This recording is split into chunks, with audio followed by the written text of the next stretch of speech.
Welcome to the Aerospace Advantage podcast, brought to you by PenFed. I'm your host, Heather Lucky Penney.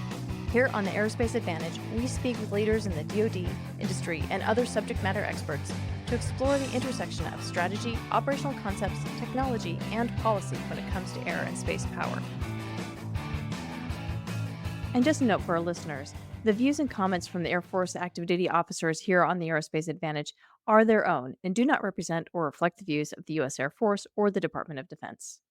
As you know, Mitchell Institute has long sounded the alarm that the nation faces a fighter capacity disaster. For far too long, the service has underinvested in this mission area. Leaders didn't want to do this. It's been the result of chronic underfunding that's been in place since the end of the Cold War. And if you want proof, think about this. The Air Force was originally supposed to procure 750 F-22s, but we only got 187. The F-35 inventory was supposed to be double what we currently field on flightlines. And added to that, we've continually cut the legacy inventory of F-15s, F-16s, and A-10s ever since the fall of the Berlin Wall. But the combatant command demand has never slowed down. And this saw fewer tails carrying more sortie demand, which is a recipe for burnout. So you buy too few fighters for too long, run the ones you've got super hard, and you're on track for breaking the Air Force's fighter force. Point blank, we're there, and it's time for the administration and Congress to do something about it. And to be clear, this is a problem that requires additive cash.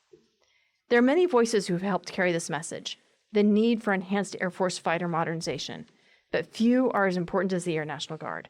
They carry a huge percentage of this mission, and so they speak with tremendous firsthand authority. And that's what we're here to discuss today, the Air Force's fighter modernization challenge through the Air Guard lens. And joining me for this is Brigadier General Shannon Sinjin Smith. He's the commander of the Idaho Air National Guard and Assistant Adjutant General for Air at Gowan Field in Boise, Idaho. Sinjin, welcome. Thank you. Pleasure to be here, especially with teammates from the Mitchell Institute. You all have been carrying the message for so long, and this couldn't be a more important discussion to have right now, so honored to be here and be a part of it. Thank you for making the time. We've also got joining us Executive Director of the Mitchell Institute, Doug Berkey, and he brings a wealth of knowledge to the conversation and history when it comes to the programmatic side. So Doug, thank you for making the time. Hey, always a pleasure. Okay, sir, first and foremost, you spent your entire career in fighters, both the active duty and Guard. You flown the A-10, the F-16, you've instructed at the weapons school, and you've got combat missions under your belt as well. Could you mind explaining to us in your own words why fighters matter so much? We think about the air superiority mission, of course, but they do a lot more than that. I love how you're starting this conversation, and I think as we navigate where the Air Force is today, it's the warfighter perspective that we have to ground ourselves in. Mm-hmm. So, as you said, I flew the A-10 for a lifetime in my career, started in 1994, and the way you grow up as a fighter pilot it was simple, straightforward, execute the ground commander's intent. So most of my fighter career was just that, flying a single seat, supporting the ground commander's intent with this adaptable lethality that changes the course of the battlefield. And you can translate that well beyond A-10s. It really is about the element that enables all the other warfighting domains, and fighters do that. And we see that throughout history. You mentioned I went to the weapons school and instructed there. I mean, that's where you take the skills to the highest level, but at the same time, you learn what we can do for each other and what the warfighting team requires. And fighters are that connective tissue. It's the adaptability, the lethality, anytime, anywhere.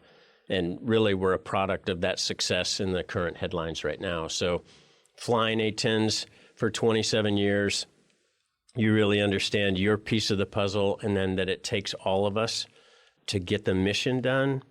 You mentioned F-16s just a couple of years ago in the D.C. Guard, got a front row seat watching our great Americans in the Guard, the D.C. Air National Guard defend what it takes to defend the NCR, something very close to your heart, Lucky, and your history, 24/7, 365, defending the National Capital Region.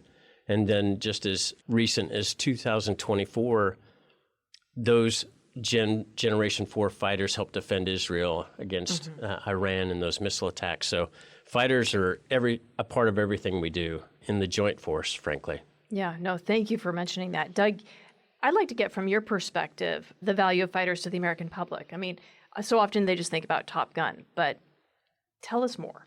What's the matter with Top Gun? Why are you using that tone? So when I'm on the Hill especially, or when I'm talking to reporters, the biggest thing I try to get across is the fact that fighters are utility players. Of course, they do the air superiority mission, and that's really, really important. And they do it both air-to-air and air-to-ground. And by that, I mean suppressing SAMs, the Wild Weasel mission. They also do electronic attack, especially the fifth-generation aircraft with the ASA radars and the other capabilities. That's really, really important. As General Smith knows, they do combat search and rescue. They're part of that strike package going in and doing that, which is absolutely crucial and moral imperative. They do elements of ISR, which people don't really think about. And then, as General Smith also said, the air and missile defense equation, we cannot overemphasize how important that is. Now, with what we're seeing in Ukraine, how the Ukrainians are using those really early F-16As to tremendous success, intercepting the drones and cruise missiles. And then also, like General Smith referenced, what we saw in Israel, where both Israeli and U.S. Air Force air crews, including Guard, were absolutely instrumental in intercepting hundreds of those Iranian inbound threats. And people think of air and missile defense as just a space-based thing. Right? It's not. It involves fighters. And this goes back to World War II when Spitfires were intercepting V-1s. There are just some con-ops here that are proven and make sense. And so when you look at all of those elements, if you pull fighter force structure out of the equation, you're not just hurting one part of the mission, you are hurting almost all of the missions in one way or another. And so it's an element we have to steward very, very carefully. And as fighters have gone multi-role and have really grown their sophistication, we've just seen this bucket of what they do expand markedly. I like how you phrase fighters as like the utility player on the battlefield, because it really does expand. We think about air superiority and the white scarfed fighter pilot, but there's so much more that fighters do. And in my time, I've seen people say, well, we've got fifth generation is 10 times more effective than fourth generation. That sort of leads you to the math equation. Oh, well, then we need maybe 10 times less. But that's simply not the case, because the demand, you can't be in 10 places at once. Right. Yeah. And so you still need to have that capacity. Well, and you think they're so useful, they've actually masked other parts of the inventory shortfall equation. I mean, they are strike aircraft, tremendously capable. They do it with shorter legs, though, and less payload capacity. But that's actually masked the bomber shortfall because we fought regional wars with regional basing and all of that. But it's like any way you cut it, the really key glue that holds it all together. Yeah. So, Sinjin, what are the macro trends that you've observed with the fighter inventory since you've been in service? You mentioned 1994, and that was sort of the beginning of it going down. What's your experience been like on the line as a group and a wing commander, and now that you're seeing it as the Idaho ATAG? I think a great way to start that answer is so much has changed in the threat environment, and we're flying the same weapon system. So back when I began, it was normal for a lieutenant to fly 12 to 14 sorties, missions a month, just in baseline training, and that was expected. We use the same words we used back then, but they have different meanings, like surge flying. Back in the 90s, a surge of training flying was 14 front lines, and we flew 3 goes a day and then 2 at night. So you do a 14, 12, 10, and then probably an 8-6 at night. We still use the word surge flying, but what you find is that means an 8-6, maybe a 4-4, same aircraft. And Doug, you mentioned it. We mask a lot of problems because our airmen are incredible. And we take the war-fighting machine we're given and we max out the capabilities, whether it's innovation through off-the-shelf technology, but we mask the problem that we're not reinforcing or modernizing the war-fighting machine that we have. So demand signal hasn't changed. It's the same platform. I will tell you, back then, it was more about making the aircraft the most lethal it can, and now just sustainment of that platform takes a front seat in front of lethality. So to keep flying these fourth-gen aircraft that we flew 30 years ago, we have to focus on safe to fly, which is a necessity for lethality, but it doesn't make you more lethal. It just is a chronic problem of keeping the same platform the entire time.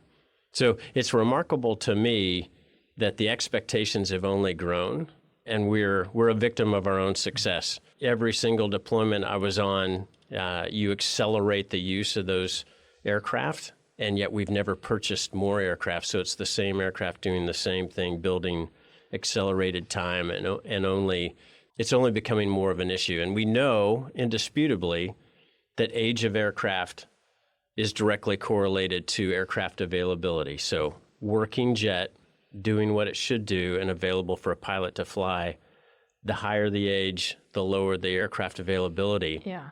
And when I talk about surge flying and how that's changed, we consider high 50s, low 60% aircraft availability as winning these days. That's where we're at in today's Air Force. That's just shocking to me. So we focus on the modernization, the A-10s from 1994 that you flew when you first started, and the A-10s that folks are flying today. The systems, the avionics, a very different aircraft, right? We call it the A-10C. But as you mentioned, the airframes are the same. It's embarrassing. Okay, yes. Yeah. It's embarrassing. Well, it's a moral imperative that we provide our young men and women the capabilities they need in order to be able to go do what we ask of them in bad guy land successfully and come home safely. Yeah. And I think we are failing there. Right. I mean, the DC Guard has a unique opportunity flying the F-16 in the National Capital Region to provide orientation flights to our most influential leaders. And bar none, they are shocked at what we put them in and correlating that to what we ask of our airmen. A no-fail mission defending our nation's capital in a fourth-gen, 30, 40-year-old fighter. We make it happen. We mask the challenges, but it's a remarkable conflict of expectation and enabling the warfighter. Massive challenges because the airmen are so good at what they do, whether or not it's the logisticians, the supply chain, the maintainers out there, the pilots that are out there flying them. But still, even at their best, they're only able to get that 60 to 50% availability rate, mission capable rate. And there are limitations on how you can actually fly those aircraft now because structurally they are so aged. There's only so much that you can push an aircraft because then you begin to deal with structural issues. And the service life extension programs mask that. They just move the strain in the metal elsewhere. But in addition to that, we've also seen the numbers come down. So Doug, can you give us an overview of how the fighter force has changed since the Cold War? Because what Sinjin talked about, it shouldn't be a surprise to anyone. This is a train wreck we've seen coming for a long time. Yeah, the numbers don't lie. So if you look at it, when the Berlin Wall fell, we had about 4,500 fighters. And like General Smith said, they're all relatively new. The bulk of them have been purchased in late 70s and in the 80s, and then some in the 90s.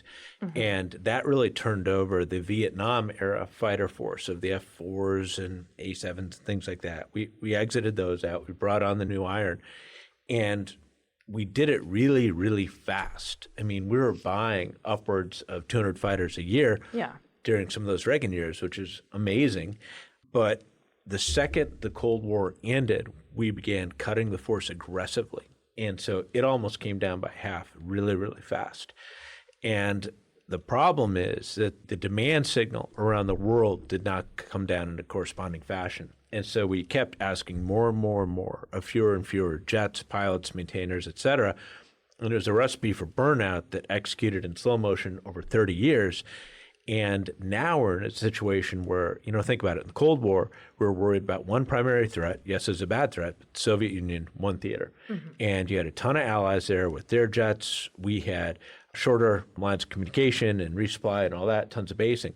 Now you're worried about Europe, Pacific, Middle East, the new Homeland threat with air and missile defense, and you have fewer than half the fighters. Like General Smith said, they're all very old. In fact, on average, the fighters are older than the new pilots entering them from flight training. That is a huge, huge problem, both because the aircraft are increasingly not structurally sound, and in terms of survival in a threat environment, it's just not going to work. And so it's a very problematic situation. And another key trend outlined back then is that at the end of the Cold War, we had an industrial base that was building, could surge, was meeting that number of 200 fighters a year, and they really weren't breaking a sweat doing it. We also had the Strategic Reserve in the Air National Guard and the Air Force Reserve, which meant you could go to war, take attrition that was likely going to happen and be bad, and still backfill with highly qualified Feed the fight. crews and aircraft that were capable, and that would allow us to eventually win a conflict. Now, we're so small that everybody goes to the fight on day one, and you don't have that attrition reserve force anymore. We zeroed that out for budget efficiency about 20 to 30 years ago, and we never got it back. And in fact, we kind of fool ourselves because people aren't in service that grew up when it existed. They don't even know they should be staying up late at night worrying about this, that, oh my God, this is a catastrophe we're carrying of risk. They just, oh, this is normal, whatever. There's nothing to see here. There's a lot to see here, guys. This is how you lose. Yeah, and because we spent the last 30 years in immaculate warfare, because it was a very permissive environment, they never had to deal with attrition losses. And so there just isn't that experience. Yep. And furthermore, as you mentioned, Doug, they've never lived in a world where we've been having to rapidly replace the aircraft and have that kind of recapitalization program. If I may for a moment, Doug, the Mitchell Institute has done such a great job illuminating where we came from and that history of fighter procurement. And in a thriving ecosystem of fighters, that Reagan-era investment continues, right? But because it didn't, I think in pictures, you have this surge of new fighters that really didn't increase the number. It just did one-for-one replacements. But such a surge of new procurement and then such a lapse until where we are now, that surge of new fighters in such a short amount of time has an equally negative detrimental effect because they all come due at the same time. And that is what we're facing because we did not repeat that at any time of any significance between then and now. And it makes the problem more acute, and we're feeling it. Absolutely. It's a cliff. Like, fighters die when you hit about the 30-year mark. They literally just wear out structurally. And we are there. Yeah. We're past there in many cases. And so that concentrated buy, it's all ending at the exact same time. And people have warned about it for 30 years, but there was not sufficient political support to do anything about it. I have the image of an iceberg just calving. Yep. Like you've got this immense force, and it's just, at some point, it just all falls at once, and then we're left trying to pick up. Yeah, totally. And the problem isn't just with the aircraft themselves. It's what happens to the human capital. Right. The entire element of the warfighters, from the pilots to the intel to the maintainers. What happens when all of those aircraft just fall off the cliff? Because suddenly you begin to lose the reps and sets, the experience, the expertise, the knowledge, and the ability to go do the job. Right. And Doug mentioned it. It takes all of us right now. That's the size we're at right now. There's no choices. Anything we do of consequence in the Air Force requires all components. That is not a choice. So we've gotten ourselves to a place with aging aircraft and then a force structure that you talk about strategic or operational reserve. We're all in the fight all the time. That's the reality of the force today. Which is why the Guard and Reserve have to be in the 5th-gen modernization plan and everything, because the combatant commanders are relying on you just as another unit to go fill a bucket. And you can't. I mean, you're not a B team. You're just the team. Yeah, it comes down to indistinguishable lethality and survivability. Yep. We don't have the luxury of either compartmentalizing missions or the equipment, the war fighting equipment that we're given. No, totally. No. And it says wonderful things about the airmen that are in the Air Guard, because, I mean, you are capturing the experience that is exiting the active duty. So if folks aren't staying in the active duty, and we know that they have a pilot retention problem, right? But it's not that those individuals want to cease serving. They just can't do so at the pace that the Air Force has to use them because the Air Force has gotten too small. So they go to the Guard. They love the Guard. The retention rates in the Guard are in the upper 80s, so that's phenomenal. So the indistinguishableness, I need a better way to say that. So the expertise and the experience that the Guard is able to provide, because you are that day one force with the active component, is phenomenal. But it also belies the fact that we are a very thin force. There's no strategic reserve, no operational reserve. Manage your money on your time with 24/7 digital banking on the PenFed mobile app. Easily make payments, transfer funds, and deposit checks through mobile deposit. That's music to my ears. Learn more at penfed.org. Federally insured by NCUA. So, Doug, I'd like to go back and we've been talking about the scale and the scope of the fighter demand. You mentioned this briefly, but I'd like to foot stomp it because I think it's a really important point that folks aren't really grasping is how the increased air and missile defense threat to the homeland boosts the need for more fighters.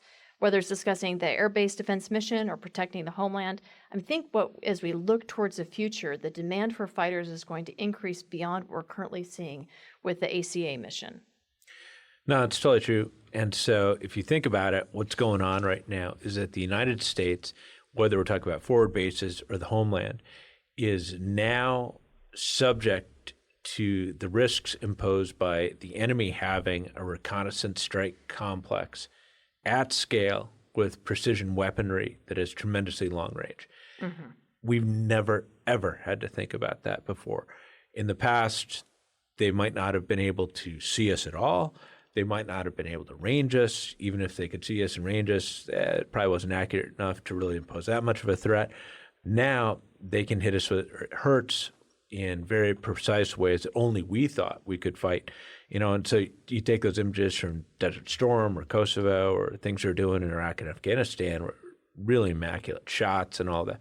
We're now going to be at the aim point of that and being struck by that. So it places this massive imperative that we have to defend our bases, whether it's a naval port, Army folks, Marines, Space Force, or Air Force.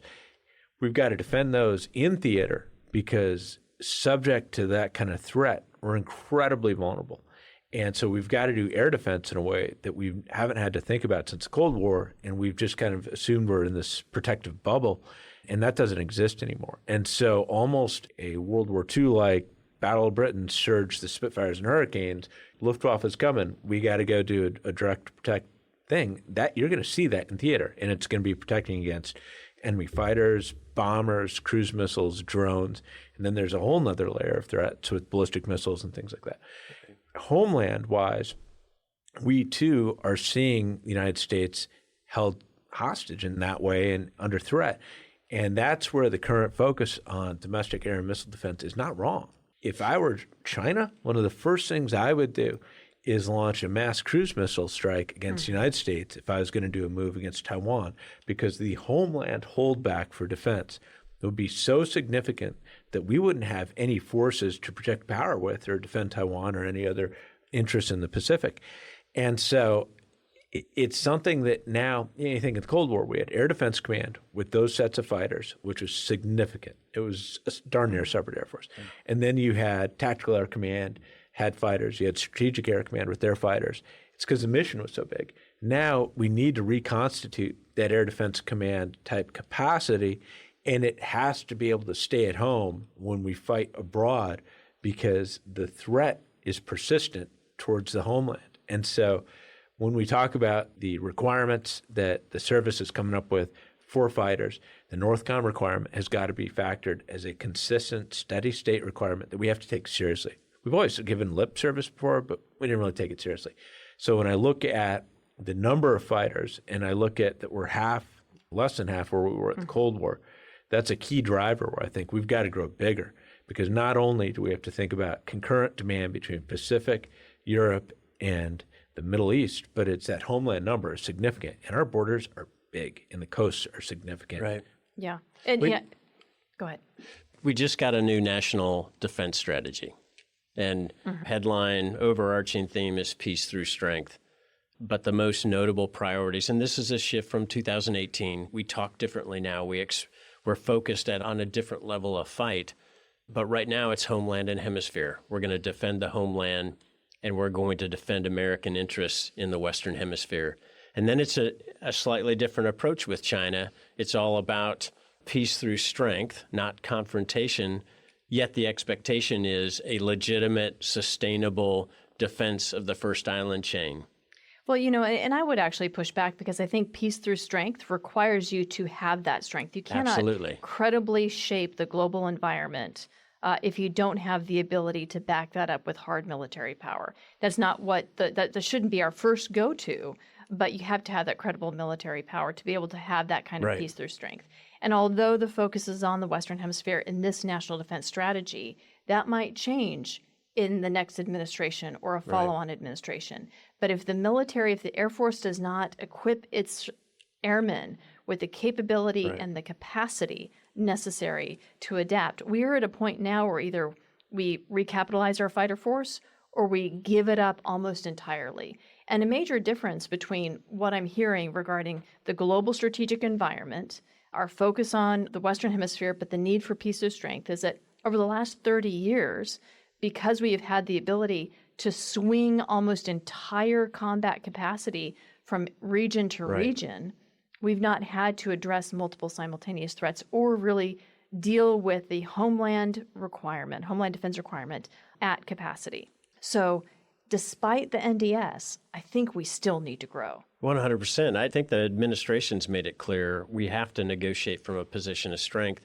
And look at the most recent headlines, the last 6 months: Operation Rough Rider, Operation Midnight Hammer, Operation Southern Spear, Absolute Resolve. Fighters were central to all of those actions that we know have real implications on the force. Like, are we a force that is anytime, anywhere, over and over again? And the reality is we need the capacity just to be able to recover from those operations and be available the next time that's called upon, to have any credible backing of a strategy of denial or anything like that. Yeah, I mean, so the combatant commander, that demand has not gone down. What's the impact of running this smaller force harder? I mean, as a commander, you've seen this up front and you've lived it yourself. It impacts the pilots, maintainers, support folks, families. It's a total team impact. Talk to us about that. Yeah, it's super evident. If you observe any high-performing team, they're not at the peak of their capability all the time. There's this cycle of surging to excellence and then recovery, and we're seeing that in the force. And as we've been together on this topic forever about fighter recapitalization and making an Air Force that's able to fight and win, but truly it's an all-component thing. And right now you're seeing active duty units being extended in theater because there is not enough capacity to meet the COCOM, the combatant commander's demands. We're seeing dwell broken over and over again. And we've talked about our amazing airmen and how they mask the true problems, but that only lasts so long. Chronic fatigue, fracturing of families. And as the Air National Guard knows well, we are a partnership with employers. We recapitalize talent from the active duty, and then we share that talent with all the employers and communities across the board. And we're able to do that because of the depth of experience.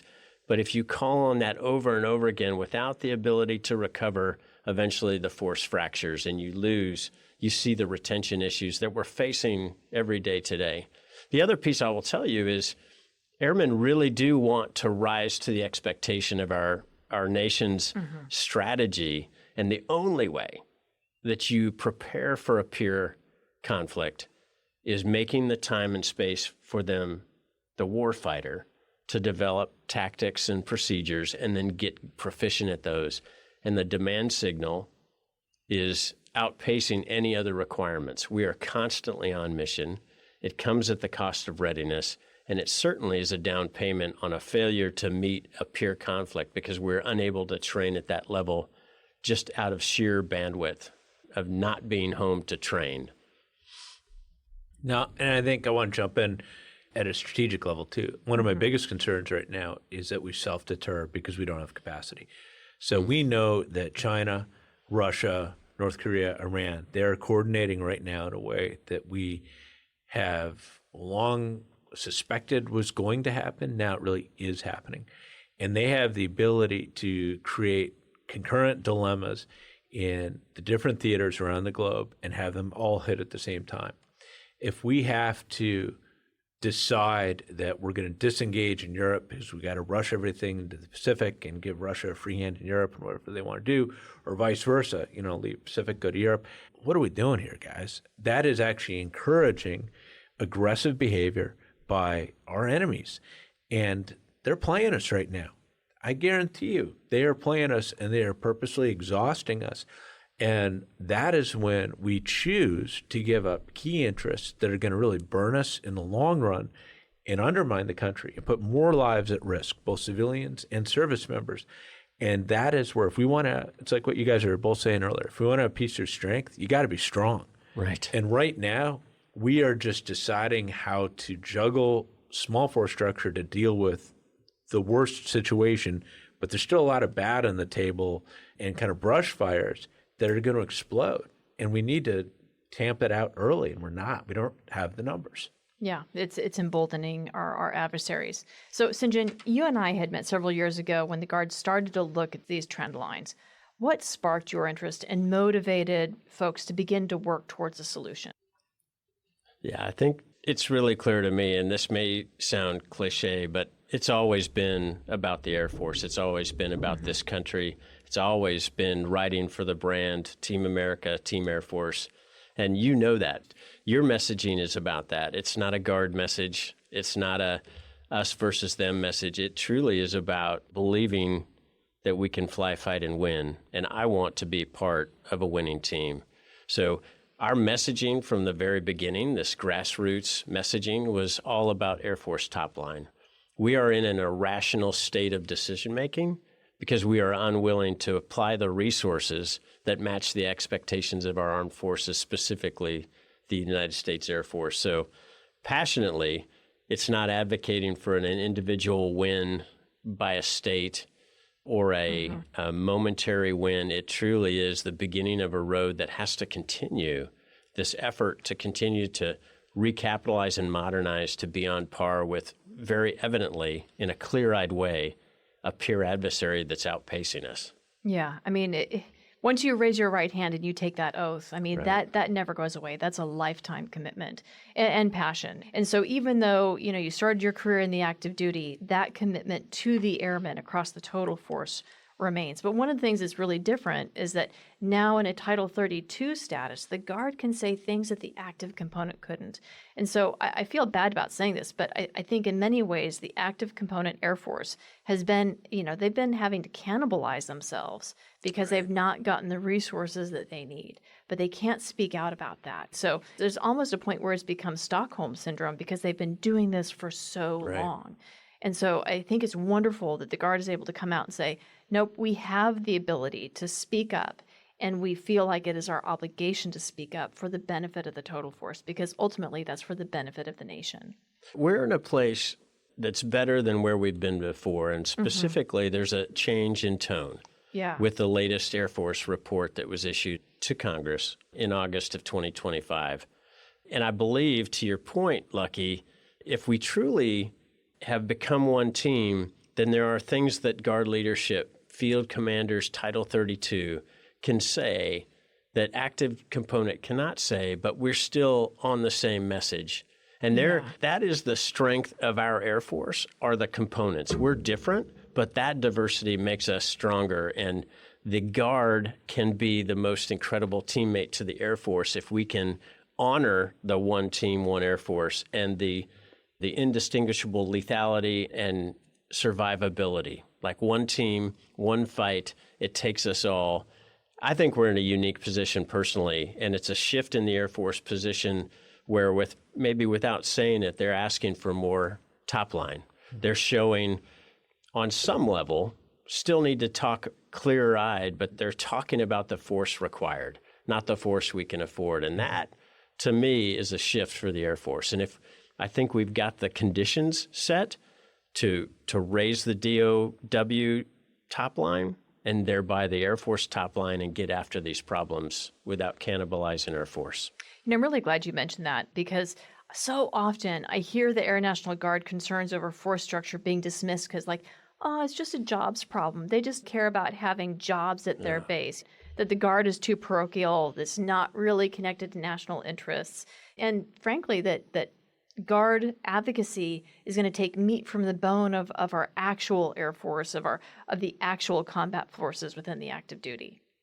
Now, the key thing here is that the Guard, the active duty, the reserve, the stressors are clear. Everybody is too small. It is beyond apparent. So if there is a member of the team willing to step up and advocate to get healthy again, we got to embrace this. And the reality is the Guard is in the position to do it. I'd also say that there's some more seasoned long-term folks that have been around and they've watched this play out over time. Not their first rodeo. Whereas active duty sometimes does not have this case history in their back pocket, and they've kind of normalized. They already came in, forget the slow boiling pot. It was already boiling when they first entered. They don't even know it's boiling. And so we ought to be thankful for this. And the reality is we're just too small. We've got to get bigger again in capacity and modern capability. And so the Guard's just pushing for what's common sense. And thank God they're doing it. Yeah, well, I'd also say that the Guard is the canary in the coal mine because in general, if you look at how the Guard was recapitalized during the course of the Reagan administration and through the 90s, it was a waterfall down. So the Guard got the hand-me-downs from the active component, which worked when we were doing a rapid recapitalization. So those jets were still relevant. They still had a tremendous amount of life. But the fact that we've deferred that recapitalization for so long means that the Air National Guard has the oldest jets in the inventory. And so with that aged equipment, those units are now at risk. So Sinjin, you mentioned that the new fighter report, which was, I think, a really great step in the right direction. Agree. But there's still a number of units, 29, that still have this enduring mission with jets that are legacy fighters, 30 years old. By then, they'll be 40 years old. So this really puts not just those units at risk, which people might dismiss as a parochial interest, but frankly, it's a national interest because they're part of that fight tonight force. Yeah, our messaging from the field and certainly from a Title 32 perspective is not to protect the Guard, but it's to protect the Air Force, and sometimes from themselves. I mean, we bring mission to people in the Guard. If you change the mission in active duty, you can bring the people to the mission. You can move them. You can permanently change their station. Guardsmen reside where they want to reside, and the talent we retain that we've talked about, that's where you find it. So you shut down a squadron, and you have the very likely possibility of losing all that talent permanently. When we talk about this new report and we talk about the fighter squadrons at risk, I think what's telling, while the report and the tone and the things they're willing to say have changed, there's a lot unsaid. And just in the 24 fighter squadrons that are in the Guard, 13 of them have an indefinite future in legacy fighters. And I think it's important to call out the words we don't use. The Air Force answered Congress on providing a plan, but that plan is not correlated to records of decision. So we need to be clear about how we see the future. And there's 13 squadrons alone in the Guard that are indefinitely in legacy F-16s. Only 2 of those 13 have a record of decision. And it's by circumstance, it's DC and Idaho go from Block 30 F-16s and A-10s to Block 40. So they have a record of decision. 4 units are in the Block 30, and the Air Force absolutely has their eyes on divesting the Block 30, and there's no record of decision. And to put an exclamation point on that, what happened at Martin State in Maryland, where they sunset their A-10s, and because we had not been buying enough new fighters fast enough, there was no backfill. We are sunsetting that unit. That further stretches everything that remains, and it just accelerates the burnout. And what General Smith is saying is there are 13 more units at risk for that very same outcome. We as a nation cannot afford to sunset all that capacity. We will break the force. We will not be able to meet national security challenges when they matter most. This has to change.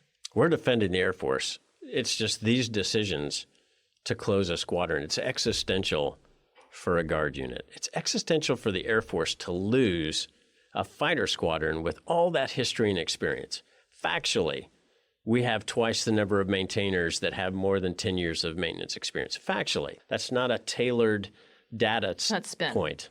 It's not. And factually, we have more instructors, twice the experience in the pilot corps. And thank you, Air Force. That's the interdependence that's so beautiful between this total force is our talent comes from active duty. So why would we ever want to do any harm to our talent source? We are one team. It's just this beautiful continuum of lethality that allows the warfighter to continue to serve. The difference is that when you shut down a Guard unit, you lose that talent forever. You just do. You lose that talent forever. It's almost impossible to stand up or invent a flying squadron in the Air National Guard The active component can do that, but there's still a significant cost when the active component does that because they are also too small to begin generating brand new fighter squadrons. So we have to ensure that we're maintaining as many as fighter squadrons as possible, and especially because the Guard has that experience, that's a unique element of it. Right. We've seen this before, and I would tie both of your comments in. We just see the world slightly differently because we've ridden the wave as the Guard, but there were solutions for Maryland. I think we spoke very clearly that you can't afford to lose this talent. With time and resourcing, just any bridging solution keeps that squadron in the calculus. And we've missed that opportunity when it was salvageable. There wasn't any ideal solutions, but we could have bridged that fighter squadron, and we have got to hold the line on all of the capacity. That's a grounding principle: is hold what we've got and then invest to invest. Yeah. So hold what we got for both the active component All and the components. reserves. Yeah. I mean, for everyone. So you mentioned the interdependencies. Sinjin, I'd like you to talk a little bit more about that because we've heard, for example, concurrent and proportional. Why would the waterfall method of recapitalization not work because of where we're at today? Right. So foundationally, the components work really well together. Indisputably, we rely on the active component to be the foundation of our force. They provide all the staff and the headquarters and all of that. In our conversation today, they truly are the machine that generates the pilot, and they should be the machine that generates the fighter pilot and then experiences that fighter pilot. We talked about my history in the weapons school, providing that type of integration, operational test, all of that is foundationally what the active component provides. And then the reserve component, first and foremost, if you resource us appropriately, we are that operational reserve. And since 9/11, it takes all of us, right? We've learned to fight as a team. So we are that, and the only way we can be that is being similar enough that it makes logical sense for people who are separating from active duty to go to what they know in this indistinguishable warfighter team. So we retain that talent. And again, it's indisputable that we can do that. But if we start to migrate to a force that's literally different, and we start to call the cascade of legacy capabilities, legacy platforms, if we start to call that recapitalization, we will lose the talent. If all you can go to is a Gen 4 F-16 and you flew F-35 or F-47, that's a barrier, enough of a barrier for folks that are overtasked and worn out and looking for a different style of service, which the Guard or the Reserve offers. You'll lose that talent. So we have got to, from a warfighting peer level, make sense, fight that way. This is the size of the team. Just to retain the talent, we've got to be similar. The interdependencies are beautiful, and if we acknowledge them, I think the resourcing, we go back to our most profound root cause is the Air Force is not resourced to do what it's expected, then we find ourselves in irrational positions making choices that don't make any sense. Yeah, and in addition to having irrelevant fleets, which is what that waterfall could potentially cause, you could have orphan fleets. So if the Guard is an orphan, you lose the values of those interdependencies, and again, then you become really irrelevant to the combatant commander. I mean, so there are so many problems with continuing the waterfall because also we're not buying aircraft at the rate that they're dying. Correct. So we have got to boost the production rates and the procurement rates in order to be able to meet the needs of the total force. So getting back to that, Doug, in the opening, you'd mentioned during the Reagan administration, they're buying over 200 fighters a year in the 1980s, but we're only buying a couple dozen now. So this is a math problem. What sorts of procurement boosts do you think we need to arrest this decline? It's just numbers. I mean, if the Reagan administration buy is falling off a cliff right now, as we've discussed, then you, no kidding, have to get back to those numbers. And so we really do need to consider buys that are at 100 or above for a concerted period of time to really turn over that fleet. And I would argue grow that fleet. And we cannot go down the pathway of divest to invest, which is what the Air Force has been trying to do for many, many years, where you retire bulk the volume of older aircraft, hoping to free up a few dollars to buy a small number of new aircraft. That is, by definition, a death spiral. And so there are also things we need to look at where are there investments we can make to handle mission type demands in ways that pull some of the load off of fighters. And so as we bring B-21 online, can it pick up some of the missions that are really important? It's why the MQ-9 is so important because, yeah, it's not going over downtown Beijing, but it executes key parts of the mission in a very low-cost, sustainable fashion. And so we've got to look at this really, really holistically. You guys mentioned the fighter report that the Air Force came out with. One of the biggest concerns I have about that report is that they acknowledge that we are retiring the Block 30 F-16s. Those are called pre-blocks. And then obviously the A-10s are being sunset. What they don't really talk about, though, are the Block 40s and Block 50 F-16s. Yeah, those were enduring missions, Yeah, right? they're just kind of, if you look at the charts, those are just extended indefinitely. We bought those aircraft in the 90s predominantly, which means we are now coming up on that 30-year mark. Right. And so, I said it earlier, fighters going to die around the 30-year mark. So even best case scenario, we are going to have to extend those aircraft past 30 years.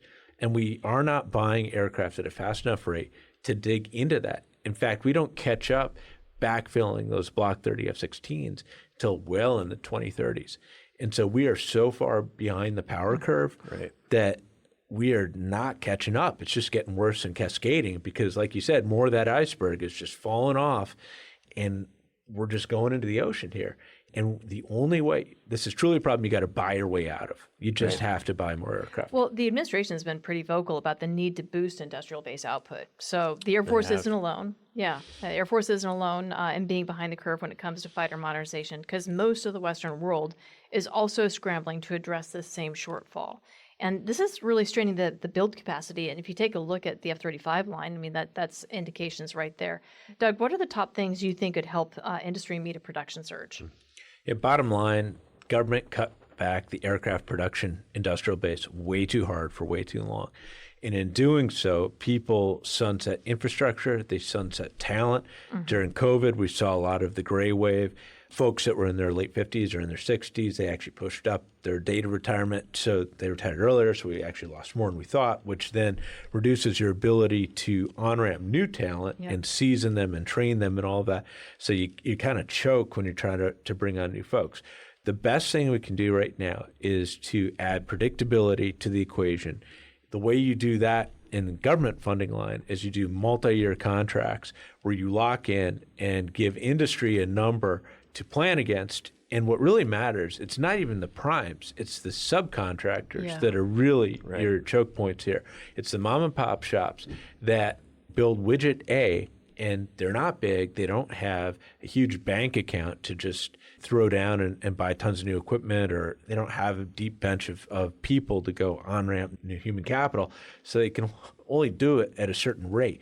And so that multi-year should try to bump up a growth ramp as aggressively as possible, but you have to add predictability. There's a really telling case in the 2000s, like 2010s, where we told industry we're going to surge F-35 production. So the primes and the subs went out and they bought all this equipment and they grew their staffs and all. Those orders never came. Yeah. So we really leveraged those folks. We put a lot of companies out of business, frankly. Yeah, especially the sub-tier suppliers. Yeah, it was horrible. And then you had COVID come in on top of that, which is a double whammy, and it was catastrophic. We can't do that again. And so you have to grow your way out of this very carefully. Congress does not like multi-years, but the reality is the national security requirements are so pressing and the state of the fighter force is so bad that we've got to pursue these options. And it's in munitions, it's in a lot of areas right now. We've just got to commit to predictability. And Congress doesn't like multi-years because that inhibits their ability to be able to make decisions the next year or two, to play around with the budget. And for the Air Force doesn't like multi-years because that commits the funds that they've been provided. And so they can't do the shuffles within their budget to reprogram and offset, which for them is a huge problem because they are underfunded as it is. So we've seen this with Divest to Invest. But another reason why multi-year procurements, I think, are so important is not just it provides the stability. And Doug, you talked about the sub-tier suppliers, these mom and pop shops. It is so thin right now that you have single shops supporting every single aerospace industry right now. And because they're not getting a lot, you're not going to be able to support more than that. Right. So if you need to improve and boost your production line, you're going to need to grow not just that mom and pop, but you're going to need to grow the whole sub-tier supplier system so you have multiple vendors feeding the primes. And that's going to be a major problem if we don't provide that kind of predictability. Multi-years are also really important because guess what? It's cheaper. When you know that you've got orders for the next 5 years, 7 years, then you can actually negotiate and buy things at scale. So just like those of us that love to go to Costco, it's Costco economics for your raw materials and for your parts and pieces. And so that's helpful. 10% is a mandated savings to execute a multi-year. So if you know you need to buy, why not get the savings, buy in bulk? And that's what multi-year procurement does. Finally, the other thing that allows us to do is to provide an assured recapitalization program that is CR proof. Right. Continuing resolutions are devastating to the defense industry, and they're devastating to our warfighters. So if we're going to CR proof it, and frankly, if Congress is going to demonstrate that their commitment to our national security is greater than their commitment to their own party's politics, a multi-year is how you do it. We've got to take a different approach if we expect a different outcome. And if you take the National Defense Strategy at its word, it says we've got to supercharge the defense industry base. And the defense industry base underpins all of our priorities in the National Defense Strategy. There's no more important move right now at this time and place to go into multi-year procurement and be a good customer. They've got to be good producers, right? But it's a relationship that is possible if we lock in and we commit. And we have to long-term. lock in at the maximum production rate. We have to. So not the minimum economic order of quantity, which is the smallest number you can buy and still get savings. We need to to lock in at that maximum production rate because that's what's going to allow them to scale smoothly, make the investments that they need to on their own dime, build up their industrial base, build up their supplier base, get all those raw materials. That's what's going to be necessary. And that's what our warfighters need. Right. Okay, gentlemen, so we're getting close to the end, but I'd like to hear from both of you where you'd want to see the fighter community in 10 years. So 2035, right? That's, if I remember from the fighter plan that the Air Force released last summer, that's the end of their horizon. And as you mentioned, sir, there's a lot of enduring missions that are going on there. What would you like to see if you were to rewrite that? So 2035 is tomorrow. It is basically. In new fighter procurement, 2035 is right around the corner. So, target backwards. What do I see in 2035? We haven't lost a fighter squadron that we had today. So we preserved our capacity. And when we stand in 2035 and we look back to 2026, this was the year that we raised the Air Force top line. And we committed to a full F-35 buy. And we began to program full production. And I do think that with locking in as a customer with the primes, we maximize every production line available and we get to the production of the 80s.